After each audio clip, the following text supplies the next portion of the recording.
આપણા હિન્દુ શાસ્ત્રોમાં વાસ્તુનું વિશેષ મહત્વ છે। એમાંય વાસ્તુશાસ્ત્ર અનુસાર ઘરના મુખ્ય દરવાજો ખૂબ જ મહત્વનો ગણાય છે। તેથી જ સારા પ્રસંગે ઘરના મુખ્ય દરવાજાની પૂજા કરવામાં આવે છે। એટલું જ નહીં, આપણે રોજ સવાર સાંજ 2 ટાઈમ ઘરના મુખ્ય દરવાજે દીવા અને અગરબત્તી કરતા હોઈએ છીએ। આ દરેક પાછળ વિશેષ કારણો રહેલા છે। એવું કહેવામાં આવે છે કે ઘરના મુખ્ય દ્વારથી જ લક્ષ્મીજી આપણા ઘરમાં પ્રવેશ કરે છે। તેથી ઘરનો મુખ્ય દ્વાર હંમેશા સ્વચ્છ અને સુશોભિત રાખવો જોઈએ। આ સાથે જ લક્ષ્મીને પ્રસન્ન કરવા અને ધનના આગમન માટે વાસ્તુશાસ્ત્રમાં કેટલીક વાતોનું ધ્યાન રાખવું ખૂબ જ જરૂરી છે। તેના અંગે જાણીએ વિગતવાર। વાસ્તુશાસ્ત્ર અનુસાર ઘરના મુખ્ય દ્વારનો વ્યક્તિના ભાગ્ય સાથે સીધો સંબંધ હોય છે।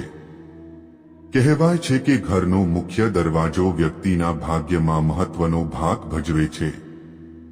વાસ્તુ અનુસાર એક આકર્ષક મુખ્ય દ્વાર ઘરને સુશોભિત તો કરે જ છે, પણ એની સાથોસાથ એ વ્યક્તિના જીવનને પણ સુશોભિત કરે છે।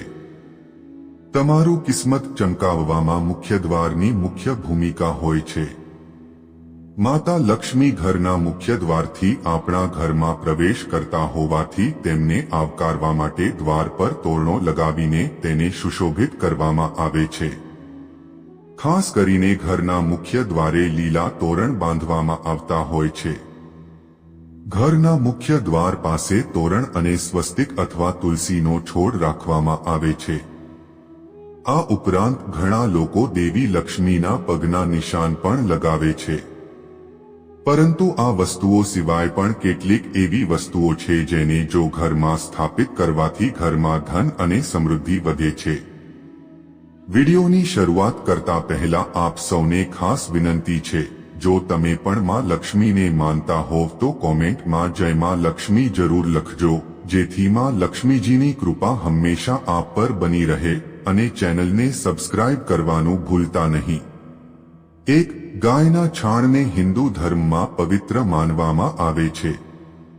એવું કહેવાય છે કે જે ગાયના છાણ પર ગાયે પગ મૂક્યો હોય તેને ઘરની બહાર ફેલાવવામાં આવે તો દેવી લક્ષ્મી તેનાથી પ્રસન્ન થાય છે।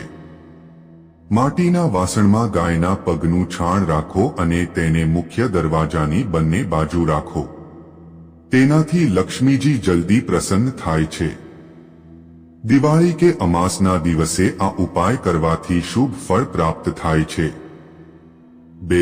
જ્યોતિષ શાસ્ત્ર અનુસાર જો તમારા ઘરના મુખ્ય દ્વાર પર ઉંબરો હોય તો તેને નિયમિતપણે પાણીમાં હળદર ઉમેરીને ધોવા જોઈએ।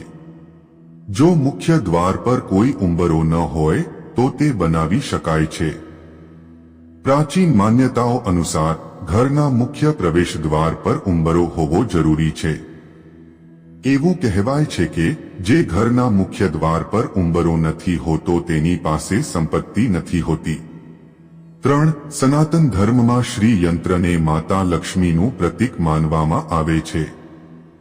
શુક્રવારે દેવી લક્ષ્મીની વિશેષ પૂજા કરો અને ઘરના મુખ્ય દ્વાર પર શ્રી યંત્રની સ્થાપના કરો। આ ઉપાય કરવાથી તમને જલ્દી જ લાભ મળશે અને દેવી લક્ષ્મીનો ઘરમાં પ્રવેશ થશે। 4. વાસ્તુશાસ્ત્ર અનુસાર તમે દેવી લક્ષ્મીને પ્રસન્ન કરવા અને તેમને આવકારવા ઘરના મુખ્ય પ્રવેશદ્વારની બંને બાજુ સુંદર ચિત્રોથી સુશોભિત કળશ પણ સ્થાપિત કરી શકો છો। ઘરની બહાર કળશ રાખતી વખતે તેમાં કેટલાક સિક્કા રાખવાનું ભૂલશો નહીં। દેવી લક્ષ્મીને પ્રસન્ન કરવા માટે આ ઉપાય ખૂબ જ અસરકારક માનવામાં આવે છે।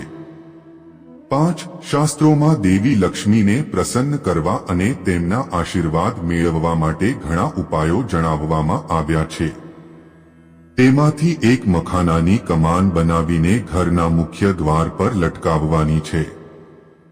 એવું માનવામાં આવે છે કે દેવી લક્ષ્મી મખાનાને પ્રેમ કરે છે, તેથી તેને ઘરના મુખ્ય દ્વાર પર લગાવવાથી શુભ ફળ મળે છે।